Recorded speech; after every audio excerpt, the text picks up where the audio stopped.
സാംസങ്ങിന്റെ Samsung A56 5G എന്ന പുതിയൊരു സ്മാർട്ട് ഫോൺ ലോഞ്ച് ചെയ്യാൻ പോകുന്നുണ്ട്. ഈ ഒരു ഫോണിന്റെ ഫീച്ചേഴ്സിനെ പറ്റിയിട്ടുള്ള പല കാര്യങ്ങളും പറയാൻ കഴിഞ്ഞിട്ടുണ്ട്.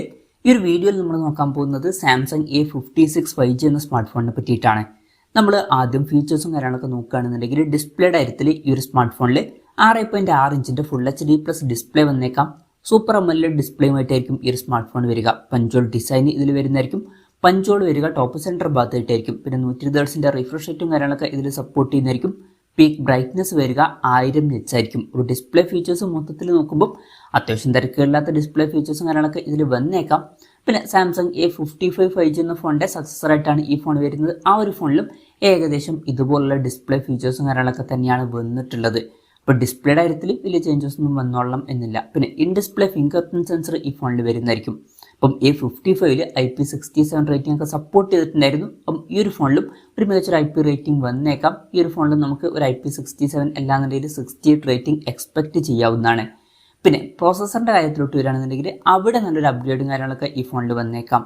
എക്സിനോസിന്റെ 1580 എന്ന പ്രോസസ്സറുമായിട്ടായിരിക്കും ഈ ഒരു സ്മാർട്ട് ഫോൺ വരിക. A55 എക്സിനോസിന്റെ 1480 എന്ന പ്രോസസ്സറാണ് വന്നിട്ടുള്ളത്. അതിൽ നിന്ന് ഇത് അത്യാവശ്യം നല്ലൊരു അപ്ഗ്രേഡ് ആണ്.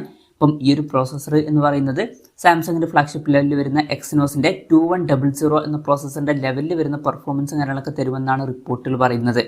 ഈ ഒരു 2100 എന്നത് ഏറ്റവും ലേറ്റസ്റ്റ് ആയിട്ടുള്ള ഫ്ലാഗ്ഷിപ്പ് പ്രോസസ്സറല്ല, കുറച്ച് മുമ്പുള്ള ഫ്ലാഗ്ഷിപ്പ് പ്രോസസ്സറാണ്. എന്നാലും ആ ഒരു ലെവലിൽ വരുന്ന പെർഫോമൻസ് ഒക്കെ ഇതിൽ വന്നേക്കാം. അത് നല്ലൊരു കാര്യം തന്നെയാണ്. 5G സപ്പോർട്ടും കാര്യങ്ങളൊക്കെ ഈ ഫോണിൽ വരുന്നതായിരിക്കും. സ്റ്റീരിയോ സ്പീക്കേഴ്സ് ഈ ഫോണിൽ വരും. ആൻഡ്രോയിഡ് 15 ബേസ് ആയിട്ടുള്ള 1 ഇയർ സോഫ്റ്റ്വെയർ ഇതിൽ വന്നേക്കാം. ക്യാമറയുടെ കാര്യം പറയുകയാണെന്നുണ്ടെങ്കിൽ ഫോണിന്റെ പിന്നിൽ ട്രിപ്പിൾ ക്യാമറ സെറ്റപ്പ് വരാനാണ് സാധ്യത. 50 mega pixel main camera sensor ഈ ഫോണിൽ വരുന്നതായിരിക്കും. വോയിസിന്റെ സപ്പോർട്ട് വരും.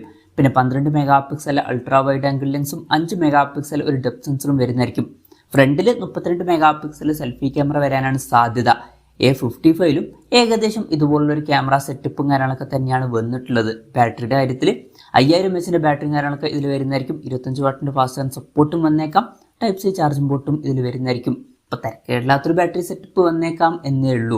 പിന്നെ A55 ഇതുപോലുള്ള ബാറ്ററി സെറ്റപ്പാണ് വന്നിട്ടുള്ളത്. പിന്നെ പറയേണ്ട ഒരു കാര്യം എന്താ വെച്ചാൽ മിക്കവാറും ഫോണിന്റെ ബോക്സിൽ ചാർജർ ഉണ്ടാവില്ല.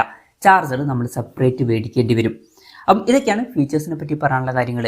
ഇനി ലോഞ്ച് ഡേറ്റിൻ്റെ കാര്യം പറയുകയാണെന്നുണ്ടെങ്കിൽ അതിനെ പറ്റിയിട്ടുള്ള കാര്യങ്ങളൊന്നും പറയാൻ കഴിഞ്ഞിട്ടില്ല. അതിനെ പറ്റിയിട്ടുള്ള ന്യൂസുകളൊക്കെ വരുമ്പോൾ അതിനെ പറ്റിയിട്ടുള്ള വീഡിയോസൊക്കെ നമ്മൾ ചെയ്യുന്നതായിരിക്കും.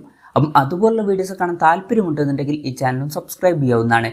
പിന്നെ വിലയുടെ കാര്യം പറയുകയാണെന്നുണ്ടെങ്കിൽ അതിനെ പറ്റിയിട്ടുള്ള കാര്യങ്ങളും പറയാൻ കഴിഞ്ഞിട്ടില്ല. എന്നാലും A55 എന്നുള്ള സ്മാർട്ട് ഫോൺ ഇപ്പം 39,000 40,000 രൂപ പ്രൈസ് റേഞ്ചിലൊക്കെ ആയിട്ടാണ് അവൈലബിൾ ആയിട്ടുള്ളത്. അപ്പം ഈ ഒരു ഫോൺ നമുക്ക് ഏകദേശം ആ ഒരു പ്രൈസ് റേഞ്ചിലൊക്കെ ആയിട്ട് എക്സ്പെക്ട് ചെയ്യാവുന്നതാണ്. നമ്മൾ ഒരു 40,000 രൂപ പ്രൈസ് റേഞ്ചിലായിട്ടാണ് ഈ ഫോൺ എക്സ്പെക്ട് ചെയ്യുന്നത്. കൺഫർമേഷൻസ് ഒന്നുമില്ല, ജസ്റ്റ് നമ്മുടെ എക്സ്പെക്ടേഷൻ പറഞ്ഞു എന്നേ ഉള്ളൂ. എന്തായാലും സാംസങ്ങിന്റെ A56 5G എന്ന പുതിയൊരു സ്മാർട്ട് ഫോൺ ലോഞ്ച് ചെയ്യാൻ പോകുന്നുണ്ട്. ഈ ഒരു ഫോണിനെ പറ്റിയിട്ടുള്ള നിങ്ങളുടെ അഭിപ്രായം ജസ്റ്റ് ഒന്ന് കമൻറ്റ് ചെയ്യുക. അതുപോലെ തന്നെ ഈ ഒരു സ്മാർട്ട് ഫോൺ ഇന്ത്യൻ മാർക്കറ്റിൽ നിങ്ങൾ ഏത് പ്രൈസിങ്ങിലാണ് എക്സ്പെക്ട് ചെയ്യുന്നത് എന്നുള്ള കാര്യം കൂടി ജസ്റ്റ് ഒന്ന് കമൻറ്റ് ചെയ്യുക.